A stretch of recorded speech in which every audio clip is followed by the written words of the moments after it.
The Friday night pick'em dummies, where me and B pick against the spread in the NFL. 8 games total, 4 games apiece. And yeah, man, if this is your first time listening to us, go ahead and hit that subscribe button, hit the like button, hit the notification button. But apparently we can't hit Jake Paul. So, terrible news, folks. Obviously, Mike Tyson just lost. But I guess you have to think about the fact that he's a 60-year-old man. And, he's just old. You know what I mean? And Father Time is undefeated. So, yeah, it was tough to watch, B. I don't know if you got a chance to watch. I watched it, man. You know what I hate? The fact of the matter is like Jake Paul got us to watch this fight. Yeah, there's great boxers around the world. Right. Let's start with this. The commentary absolutely sucked. It did. It was bad. It sucked having to hear Roy Jones Jr. talk to homegirl from White Man Can't Jump. Rosie Perez. Rosie Perez was absolutely terrible. And when the Puerto Rican fight, and she was like, we Boricuas in the ring, and I stand by her. And I'm like, that has nothing to do with the fucking fight. Like, are you kidding? And then the guy who is the main announcer, he does wrestling. Yeah. And he's arguing with Roy Jones Jr. about Mike Tyson biting his glove. Yeah. I'm not arguing with a guy who does this for a profession. Right. Andre Ward, I feel bad for those two. I feel bad for Andre Ward, and I feel bad for Roy Jones Jr. because those are just state names in the boxing world, and you have Cedric the Entertainer who had nothing. He was like, man. Well, can we talk about the fact that Cedric the Entertainer was dressed like a Nigerian disco ball? I mean, what the hell was he wearing? My man looked like a black. He looked like a black leprechaun. Like a black. Jeez Louise, man. This whole night was just terrible for boxing. The only, what the best fight was the co-main event. Yeah, it was. And she got robbed of that that was a good fight. Title. Yeah. She got headbutted, which caused the cut on her eye. Yeah. Which was kind of a BS. You know what the worst part was the post-fight interview when her trainer was like, hey, she got a big head. We don't throw headbutts out here. We're going back to Puerto Rico. And I'm like, oh my God, man. Like, what is happening? What the hell is going on here, man? Like, I thought we were watching boxing. Dude, one of my favorite moments was whenever they go to Evander Holyfield, his earpiece doesn't even work. He's just sitting there like somebody's grandpa with the shades on. Holyfield was like, what am I doing hear anything. He can't. They're asking him questions. He's just sitting there like, oh man. At one point, Andre Ward looks over and goes, "Hey, man, you all right? Like, what is happening? What's going on? Is my man still alive? Like, we were curious." All, it's way past his bedtime, first and foremost. That's why them shades on. You don't want to be there. You know what I'm saying, dude? These guys are old. Like, this was not made to be a fight, and the fact that they promoted it the way they did, man. Like. God, BS, man, like, look, Jake Paul be fighting old people, and everyone was like, oh, he's got hands and everything. He has not fought a legitimate boxer. He hasn't. He fought Tyson Fury, all right? Tyson Fury is a good boxer. Yeah, but he lost. He lost that fight. Yeah. He lost a professional fighter. Yeah. All other fights he has had, look, first and foremost, he fought Nate Robinson. Okay, he fought a basketball player. But Nate Robinson has to be, he's smaller than he is. I mean, he's a big guy, you know what I mean? And they out here fighting toddlers. I don't see it's just there to make money. Tyrone Woodley, football player, expired MMA. I'm sorry, wrong Woodley. MMA fighter. There was Anderson Silva, expired. Like, everybody he's fought isn't even boxers. And I was telling people, when you train for boxing, it is different from training from MMA. That includes taking a punch. It is completely different, all right? And so he has not fought nobody, but like you said, what he does to promote the fight game, you got to hand it off to him. 72,000 people in that arena, or in the football stadium, watching Mike. And obviously Mike Tyson's the draw because a lot of people never got a chance to see Mike Tyson fight. And that's not the Mike Tyson we all got to watch. No. Like, that's the other part. It ruins his, I think it just tarnishes it a little bit, because it's like, yo, man, his knees look like toothpicks. Yeah, man. He couldn't get around the ring. He couldn't move. He was real stiff. Couldn't move his legs at all. His reflexes were slow, and he just didn't have the snap, the speed, the hand speed that we're used to seeing from him. And he's a 60-year-old man. I mean, we can't expect for a 60-year-old man to hop in the ring and just, compete with 20-year-olds. It just don't work like that. You know what I'm saying? No. So kudos to Mike Tyson. I hope he got paid well for the fight. He's getting paid. And they're getting paid. Yeah, Netflix, fix your streaming. I mean, the buffering was insane on the damn fight. At one point, I was watching it in pixelation. It looked like I was playing Mike Tyson Punch Out on Nintendo for a second. That's how bad the damn stream was on Netflix. So anyway, man, it was overall a dud in my opinion. And the boxing beforehand was the women boxing match was the best one, and the rest of it was neither here nor there. And Jake Paul and his brother, what's his brother's Logan Paul, I think. Yeah. They can go back to social media and make money off of that. You know what the worst part is Logan Paul actually is a good wrestler too. Really? He has drawn a lot of eyes. Wrestler. He's had some good WWE matches. Oh, that kind of you mean wrestling? Yes, wrestling. I watch wrestling. Not wrestling. Wrestling. It's entertainment. You ain't got to tell me it's fake. It's entertainment. I used to watch it too, man. I used to watch it too. We grew up on it. You had The Rock, you had Undertaker, Stone Cold Steve Austin. You know what I mean? All the greats. So I'm right there with you. It's all good. Here's where it's bad is when the wrestling even has like the Undertaker doing it. And I'm like, dude, man, you look like the Grave Taker. Like, stop, man. Just they keep dusting them dudes off, man. They keep dusting them.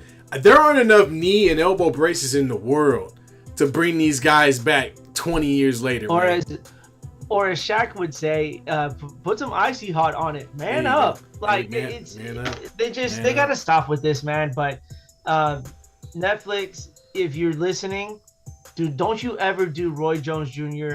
and Andre Ward like that ever again. Please. Fire everybody. That was atrocious to listen to. Get Cedric the Entertainer off of the television. Thank he God. don't even belong there, and he didn't even tell no jokes. No, get Rosie off of it because she just stated the obvious that we were all watching an old man fight, right? Yeah. You had the main announcer hyping her up like she knew what she was talking about. Newsflash, no. Yeah. And then you had Roy Jones Jr. getting like, oh, I know all about this than you. I know. I've been watching Mike Tyson. Dude, the guy was in the fight game. Like, I'd much rather listen to him in regards to that. So yeah, for real, man. Screw you, Netflix. Don't you ever do that again. I swear. And Netflix. NFL. will be. Yeah, you said it. Netflix will be hosting the NFL on Christmas. There will be Christmas games, and if I got to deal with that buffering, Madden 96, then it's going to be a problem because they got some good games on that day, and I plan on sitting on my butt on Christmas and enjoying every single one of them. So Netflix, get your act together, get your streaming service strong enough to support people all over the world watching it so that we aren't all disappointed in both the fight and the stream, at least one or the other. You know what I'm saying? Exactly. Sheesh. Oh, man. All right. But now to our regular scheduled program. Pick 'em Let's Dummies. do it. Taj, congratulations. You are 4-0 last week. 4-0, making a comeback, baby. It's what? I think it's been 2 years since we've been doing this. I think that's the first 4-0 we've had. We've been asking for it, and we finally got it. That's right. I'm back, y'all. I'm back. He is back, and the record speaks for itself. 15-16-1. That's right. I am 14-16-3. Hey, hang in there, buddy.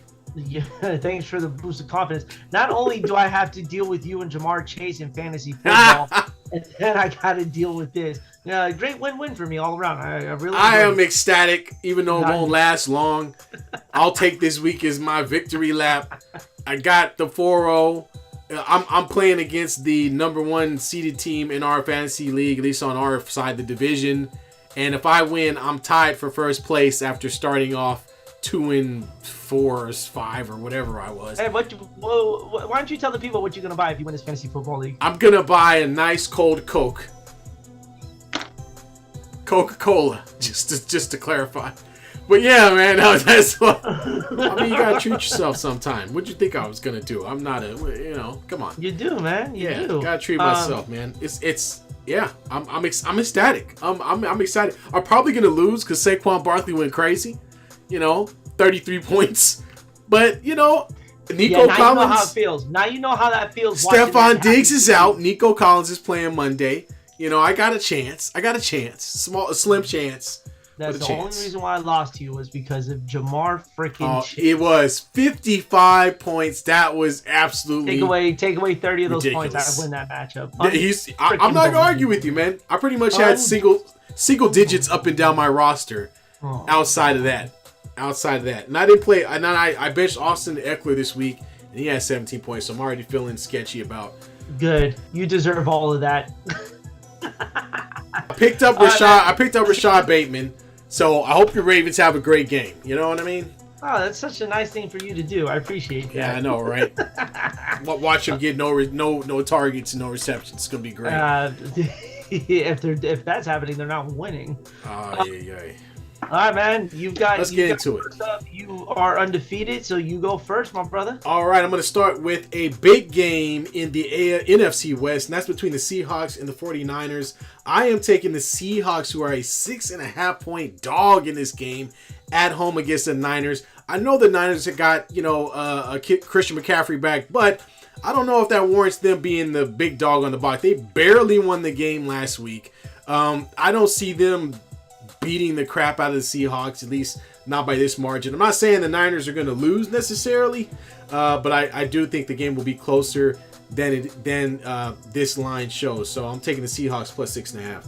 All right, my first game will be the Packers and the Bears. The Bears are, they're the Bears. Bad news Bears. Yes, they have not looked good since being 4-2? Yeah, I think like 4-2. They were 4-2 going into the bye, and they have not won a game since they've been back. Jordan Love comes in. They are staying atop. They got to match the Lions win for win. Currently sitting 6-3.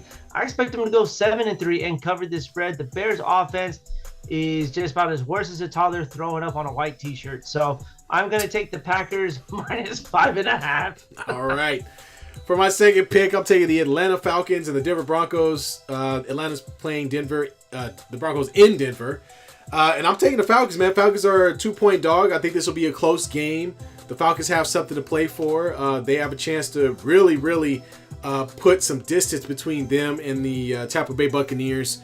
So this is their opportunity to do that. The Denver Broncos doing pretty good for a young team at 5-5. But this might be one of those games where Kirk Cousins has some fun. The Broncos are a pretty good defensive team, but I don't think if they can keep Kirk Cousins upright, I think he's going to have another one of those 400-yard plus games in this one. So Falcons plus 2. All right. You know me, I love a large point spread, and I generally take the underdog, but not in this case because Jaguars suck butt. The Lions are hosting the Jags. Jared Goff coming off of 5 interceptions. I don't see him doing that again. This is a get-right game for the Detroit Lions just to make sure they stay on path here. I see them going 9-1 and covering a 14-point spread. So I am taking the Lions minus 14. All right. So for my next game, I've got the Cincinnati Bengals going to Los Angeles to play the LA Stepchildren, or otherwise known as the LA Chargers. They're a 1.5-point dog in this game, the Bengals. I'm taking the Bengals, man. They have been so close to winning some games against some good teams. I think this is the game they get over the hump. I think T. Higgins should be on the way. They obviously have Jamar Chase.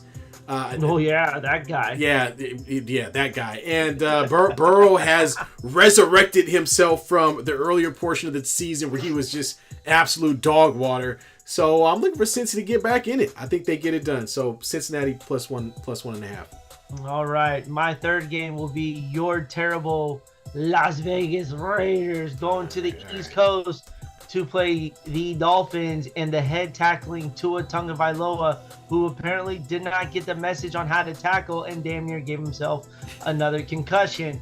But man, I think for Sunday we're just going to talk about what went wrong for the Raiders in this game, and that is going to Miami. The Dolphins are 7-point favorites. This is another team that's going to have a get-right game against the Las Vegas Raiders, so the Dolphins -7. All right. Not surprised you picked against my team there. For my last pick, this is the hater pick. The hater pick. Each week, I'm always going to do this, I think, just because it's been working for the most part. The Indianapolis Colts are going to New York to play the New York Jets. And boy, am I ready for the Jets to get trounced again. The 3-7 Jets, who have Aaron Rodgers and Devontae Adams and Breece Hall, can't find a way to get their offense going and win games. But they are a 4-point favorite, so I'm taking the Colts. Duh. I'm taking the Colts too.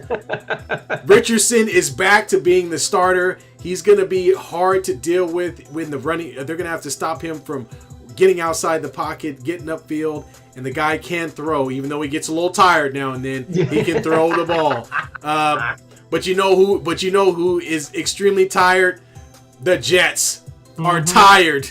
A tired excuse of a team pretending to be anything successful. Let's put a fork in this thing. I want it to be so bad that Aaron Rodgers decides not to play the rest of the season. That's what we want to see, folks. Aaron Rodgers walks off the field like Antonio Brown and just takes his jersey off and just walks away. Never to return. Indianapolis Colts +4. You know what the worst is the Colts change quarterbacks like people change underwear on a daily basis. Like, it's going to be Anthony Richardson this week. It's going to be Joe Flacco. It could be Blue the mascot. Who knows here? But I'm going to take the game of the day here, the game of the week, maybe the game of the year, the Bills and the Chiefs. Chiefs 9-0 going to Buffalo, and I expect Buffalo to grab Taylor Swift and put her through a table to christen her into the Buffalo team, into the Buffalo community. Yep. Yes. So Josh Allen is a man possessed. He has done a lot with not so much of a good roster. James Cook, I expect to have a really big running game here. So let's go with the Bills to end this undefeated nightmare so the Dolphins can toast another bottle of champagne for being the only undefeated team in the NFL. Give me the Bills -2. Well, hopefully they get it done. But the weird thing with the Chiefs is first off, they're missing their kicker this week. I don't know if you noticed that, but Butker is on IR. And Butker's and I don't know if you watch the Kansas City Chiefs, they kick a ton of field goals. I know because he's on my fantasy team. They kick a lot of field goals. But we'll see how it plays out, man. Well, yeah, so that's those are our picks. If you got some ideas or some games you want to throw at us, feel free to do so. Drop it in the chat. We appreciate it. We're excited about this weekend in football. Got some really good games coming up. And it's gonna be a fun time. I'm really before we get off the air, we forgot to mention who got the bigger butt cheeks. Is it Derrick Henry or is it Mike Tyson? Because they did Mike Tyson wrong, man. Like, I didn't know that was. Are you gonna end an interview? Oh my god! I mean, they had to know that that's what was happening back there. They had to know that. Why did they turn the camera off? Whenever he walked away, or at least turned towards the reporter when he walked away, they just got we got a whole face full of behind. 58, 60-year-old Tyson chicken rope roast. Or chicken Tyson chicken. I called him ham hocks. He had his ham hocks. That was terrible, man. I was not expecting that, but I gotta say that was the laugh of the night for me. So, thank you, Mike. I hope they paid you extra. It was such a lovely interview with his son, right? Like, the moment was pure. He was, I'm going to knock this guy out, right? Yeah. Gives his son a kiss, walks away, and here come his butt cheeks just flapping in the wind. Flapping out. Man, I'm pretty sure he farted after that interview, too. How do you feel when that's your dad, though? Can you, imagine that situation? I'm sure he's seen worse in that household. Well, I'm saying, it's like, man, it's such a wonderful interview. Like, let's go, Tyson, let's get it. Put your shorts on, man. You like? Hey, come on, Dad. Come on. Yeah, you like them old people in the retirement home be walking around butt naked. Like, what are you gonna do about it? What are you going to the steam room? The steam room with the old guys? Nothing but just let it slap out, man. Jesus Christ. Don't do Tyson dirty like that ever again, people. It's like jingle bells in here. Anyway, so let's go. All right. on that note, I think that's all we got. We're gonna see you on Sunday, 6:30 Pacific time. Don't miss us. It's gonna be a great show. We're covering the NFL and the NBA because we have the Emirates Cup. Was that whatever the hell this thing's called? The NBA midseason playoff, where some lucky team is gonna give their rookies $500,000 apiece. Here comes my conspiracy theory on Sunday. I'll be giving it to you. You got it. Okay. I had one last year, so we'll see what B's got. We'll see what he's got. All right, well, folks, again, if you like what you're hearing, go ahead and hit the subscribe button, hit the notification button, and like the video for us. We appreciate it. Jump in the comments. Let us know who you're rooting for. Give us crap about our picks. We don't really care. Just hop in there and say something. We'll reply to you, of course. Until next time.